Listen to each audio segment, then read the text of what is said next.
Assalomu alaykum YouTube kuzatuvchilari. Mana shu Cobalt bilan Gentra sotilar ekan. Gentraning yili 2023-yil ekan. Albatta bu hazil. Biz mana bu obyektni obzoriga kelganmiz. Konteyner profilidan ustakalarimiz yana bitta obyekt tugatishibdi. Bu obyekt haqida to'liq ma'lumotni hozir ustakani o'zidan olamiz. Assalomu alaykum.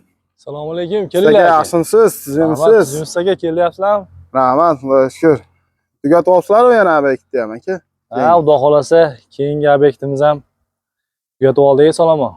Bu obyektimiz haqida ham to'liqroq ma'lumot bering endi obunachilaringizga aka. Bu obyektimiz aka, Xudo xolasa uzunasi 35 metr bo'lib, eniga 14 metrlik. Polnisda konteyner profillaridan qilib berdik.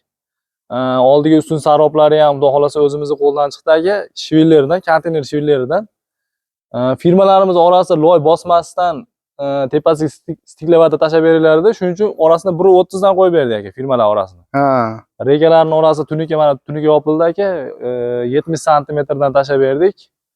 Xudo xolasa kraskasigacha xizmatlarni chiroyli qilib berdik. Mashalloh. O'zingizlar hamma yo'g'ini qilib berdinglar. Shu mana shu quruq yerdan tepagacha noligacha olib chiqib berdik aka. Yetkazib berdinglar. Juda go'zal bo'lib chiqibdi bu ishimiz. Xudo xolasa.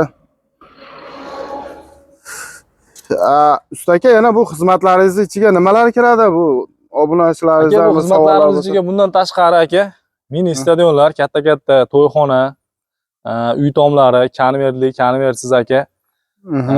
Katta-kichik obyekt tanlaymiz. Xudo xolasa butun O'zbekiston bo'ylab hamma turdagi tomlarni chiroyli holatda bitkazib beramiz. Sifatiga, mustahkamligiga o'zimiz javob beramiz aka. Bo'ldi aka. Bu joyimiz Xudo xolasa aka, kvadratlarga keladigan bo'lsak 170 mingdan 250 mingga doğru bo'lyapti hozir. Joyni holatiga qarab ko'rib, narx-navosiga chiqarib beramiz aka. Xudo xolasa. Yaxshi aka, hozir o'zimiz guvohi bo'ldik. Bu joyda mana bir 10 minut oldin egasiga topshirildi. Bu joy nima maqsadda qurilgan aka? Bu joy aka, Xudo xolasa uydagi chet eldan qo'ylar olib kelar ekan, qo'y bilan shug'ullanar ekan, qo'y biznesi bilan. Qo'yxona sifatida qurib berdik aka hozir bu yerga. O'ta go'zal bo'ldi. Qo'yxona ham komfort bo'libdi-da qo'ylar uchun. Qo'yxonaga ham aka ancha pul sarflab, chiroyli holatda bir yo'lib bo'lsin deb bitkizdi aka.